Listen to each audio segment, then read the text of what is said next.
Hi all, അസ്സലാമു അലൈക്കും. Welcome back to Silna's kitchen. ഇന്നത്തെ നമ്മുടെ റെസിപ്പി ക്യാരറ്റ് വെച്ച് ചെയ്തെടുത്തിട്ടുള്ള ഒരു അടിപൊളി ടേസ്റ്റി ആയിട്ടുള്ള ഒരു ഡിസേർട്ടിൻ്റെ റെസിപ്പിയാണ്. ഈ ഒരു ചൂട് സമയത്തും നമുക്ക് റമദാനിനൊക്കെ സ്പെഷ്യലായിട്ട് തയ്യാറാക്കിയെടുക്കാൻ പറ്റിയ ഒരു അടിപൊളി ഡിസേർട്ടിൻ്റെ റെസിപ്പിയാണ്. ഇത് നമുക്ക് നന്നായി തണുപ്പിച്ചെടുത്ത ശേഷമോ അല്ലാന്നുണ്ടെങ്കിൽ ചൂടോട് തന്നെയോ കുടിക്കാനൊക്കെ പറ്റിയ ഒരു നല്ല ടേസ്റ്റി ആയിട്ടുള്ള ഒരു ഡിസേർട്ടിൻ്റെ റെസിപ്പിയാണ്. അപ്പോൾ നമ്മുടെ വീഡിയോ സ്കിപ്പ് ചെയ്യാതെ മുഴുവനായിട്ടും കാണുക, എന്നാൽ മാത്രമേ ഞാനിത് എങ്ങനെയാണ് തയ്യാറാക്കി എന്നുള്ളത് മനസ്സിലാവുള്ളൂ. ഇനി നമുക്ക് റെസിപ്പിയിലോട്ട് അടക്കാം. അപ്പോൾ ഇത് തയ്യാറാക്കാനായിട്ട് ഞാനിവിടെ എടുത്തിട്ടുള്ളത് 3 ക്യാരറ്റാണ്. 3 ക്യാരറ്റ് തൊലിയൊക്കെ കളഞ്ഞതിന് ശേഷം കട്ട് ചെയ്ത് എടുത്തിട്ടുണ്ട്. ഈ ഒരു 3 ക്യാരറ്റിൻ്റെ അളവനുസരിച്ചാണ് ഞാൻ ബാക്കിയുള്ള ഇൻഗ്രീഡിയൻസിൻ്റെ അളവും ചേർത്ത് കൊടുക്കുന്നത്. അപ്പോൾ ഇതൊരു 250 ml കപ്പിൻ്റെ അളവിൽ 1.5 കപ്പ് ക്യാരറ്റ് ഉണ്ട് ഞാൻ കട്ട് ചെയ്തെടുത്തിട്ടുള്ളത്. അപ്പോൾ ഞാനിപ്പോൾ ഈ ഒരു 1.5 കപ്പ് ക്യാരറ്റും ഇതിലേക്ക് ഇട്ട് കൊടുത്തിട്ടുണ്ട്. ഇനി നമുക്കിതിലേക്ക് വെള്ളം ഒഴിച്ചു കൊടുക്കാം. അപ്പോൾ ഈ ഒരു 250 ml കപ്പിൻ്റെ അളവിൽ 1.5 കപ്പ് വെള്ളം തന്നെ ഇതിലേക്ക് ഒഴിച്ചു കൊടുത്തിട്ടുണ്ട്. ഇനി ഇത് നന്നായിട്ടൊന്ന് അരച്ചെടുത്ത ശേഷം മാറ്റി വെച്ചേക്കാം. ഇനി അടുത്തതായി സ്റ്റൗവിലേക്ക് ഒരു പാൻ വെച്ച് കൊടുത്ത ശേഷം ഫ്ലെയിം ഓൺ ആക്കി കൊടുക്കാം. ഇതിലേക്കൊരു 30 ml കപ്പിൻ്റെ അളവിൽ 1 കപ്പ് നെയ്യാണ് ഒഴിച്ചു കൊടുക്കുന്നത്.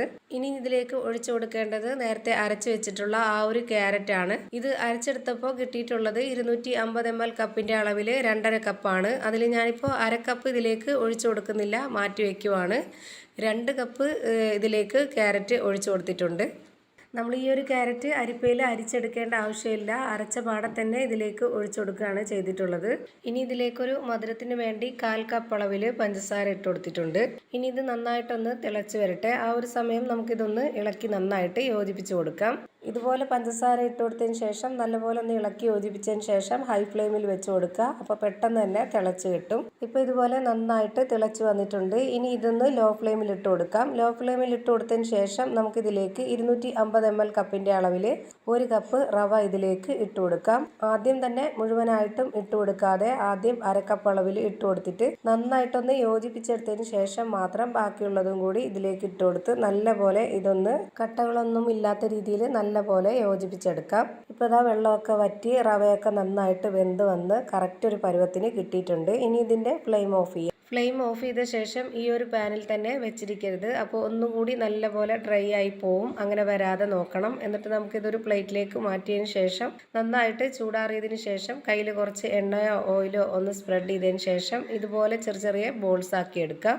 ഞാനിപ്പോൾ ഇതുപോലെ ചെറിയ ബോൾസ് ആക്കിയിട്ടാണ് എടുക്കുന്നത്. ഇത് ഈ ഷേപ്പിൽ തന്നെ വേണമെന്നൊന്നുമില്ല, നിങ്ങൾക്ക് ഇഷ്ടമുള്ള ഏത് ഷേപ്പിൽ വേണമെങ്കിലും റെഡിയാക്കിയിട്ടെടുക്കാം. ആ ഒരു മാവിൽ മുഴുവനായിട്ടും ഇതുപോലെ ചെയ്തെടുത്തിട്ടുണ്ട്. ഇതുപോലെ ചെയ്തെടുത്ത ശേഷം ഇനി ഇത് ആവിയിലൊന്ന് വേവിച്ചെടുക്കണം.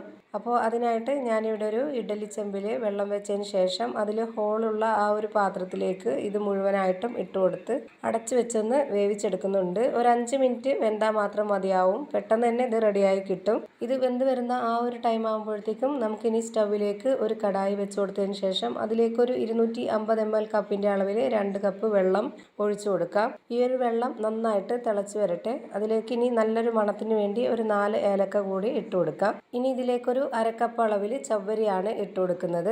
ഇനി ഈ വെള്ളത്തിൽ കിടന്ന് ഈ ചവ്വരി നന്നായിട്ടൊന്ന് വെന്ത് വരട്ടെ. അപ്പോൾ അതിനായിട്ട് ഒന്ന് ലോ ഫ്ലെയിമിൽ ഇട്ട് കൊടുത്ത ശേഷം ഇതൊന്ന് അടച്ചു വെച്ച് വേവിച്ചെടുക്കാം. ആ ഒരു സമയം കൊണ്ട് നേരത്തെ വേവിക്കാൻ വെച്ചത് വെന്തിട്ടുണ്ടോ എന്ന് നോക്കാം. ഇപ്പോൾ ദാ 5 മിനിറ്റ് നേരം നന്നായിട്ട് വെള്ളം വെട്ടി തിളച്ചിട്ടുണ്ട്. ആ ഒരു സമയം കൊണ്ട് ഇത് വെന്ത് കിട്ടിയിട്ടുണ്ട്. ഇനി അടുത്തതായിട്ട് വേവിക്കാൻ വെച്ചിരുന്ന ആ ഒരു ചവ്വരി കൂടി വെന്തിട്ടുണ്ടോ എന്ന് നോക്കാം. ചവ്വരി ഇപ്പോൾ ഒരു 1/4 ഭാഗത്തോളം വെന്തിട്ടുണ്ട്. ഇനി ഇതിലേക്ക് പാലൊഴിച്ചു കൊടുക്കണം. അപ്പോൾ ആ ഒരു പാലിൽ കിടന്ന് ബാക്കി വെന്ത് കിട്ടിക്കോളും. ഇതിലേക്ക് ഞാനിപ്പോൾ ഒഴിച്ചു കൊടുക്കുന്നത് 250 ml കപ്പിൻ്റെ അളവിൽ 2 കപ്പ് പാലാണ്. പശുവിൻ പാലിലാണ് ഞാനിപ്പോൾ ഇത് വേവിച്ചെടുക്കുന്നത്. തേങ്ങാപ്പാലിലും വേവിച്ചെടുക്കാവുന്നതാണ്. പക്ഷേ ഇത് കൂടുതൽ ടേസ്റ്റ് ആയിട്ട് തോന്നുന്നത് പശുവിൻ പാലിലാണ്.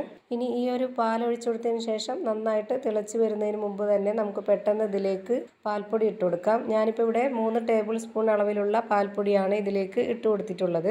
ഇനി ഇത് പെട്ടെന്ന് തന്നെ നന്നായിട്ട് ഇളക്കി യോജിപ്പിച്ച് കൊടുക്കാം.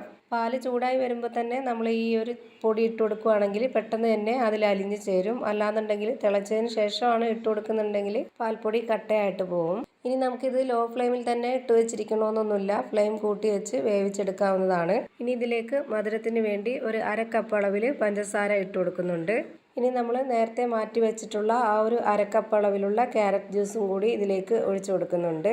ഇനി ഇതിലേക്ക് മധുരത്തിനെ ബാലൻസ് ചെയ്യാനായിട്ട് ഒരു നുള്ളു ഉപ്പും കൂടി ചേർത്ത് കൊടുക്കണം. ഞാനിപ്പോൾ അത് ചേർത്ത് കൊടുത്തിട്ടുണ്ട്, പക്ഷേങ്കിൽ എനിക്ക് ആ ഒരു വീഡിയോ എടുക്കാൻ വേണ്ടി മറന്നുപോയതാണ്.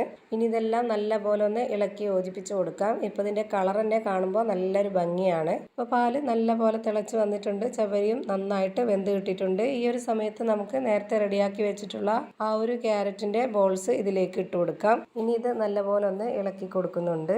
ഇനി ഈ ഒരു ക്യാരറ്റ് ബോൾസ് ഇട്ട് കൊടുത്തതിന് ശേഷം ഒരു 2 മിനിറ്റ് നന്നായിട്ട് തിളപ്പിച്ച് വേവിച്ചെടുത്താൽ മതി. അപ്പോഴേക്ക് നമ്മുടെ ഈ ഒരു അടിപൊളി സ്വീറ്റ് ഡിസേർട്ട് റെഡിയായി കിട്ടും.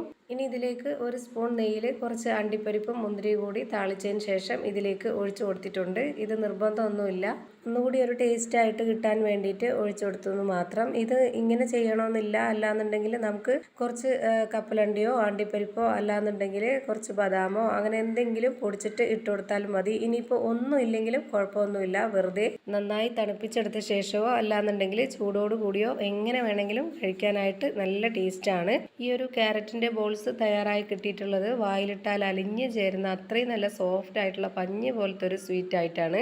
ഇത് കാണാനും കഴിക്കാനും നല്ല ഭംഗിയായിട്ടുള്ള ഒരു സ്വീറ്റ് റെസിപ്പിയാണ്.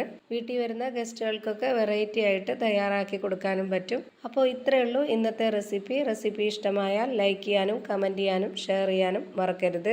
അതുപോലെ തന്നെ ഞാനിടുന്ന പുതിയ വീഡിയോസ് നോട്ടിഫിക്കേഷനായിട്ട് കിട്ടുന്നതിന് വേണ്ടി സബ്സ്ക്രൈബ് ചെയ്ത് ബെല്ലൈക്കൺ അമർത്തി അതിൽ ഓൾ എന്ന ഓപ്ഷൻ എനേബിൾ ചെയ്ത് കൊടുക്കാനും മറക്കരുത്.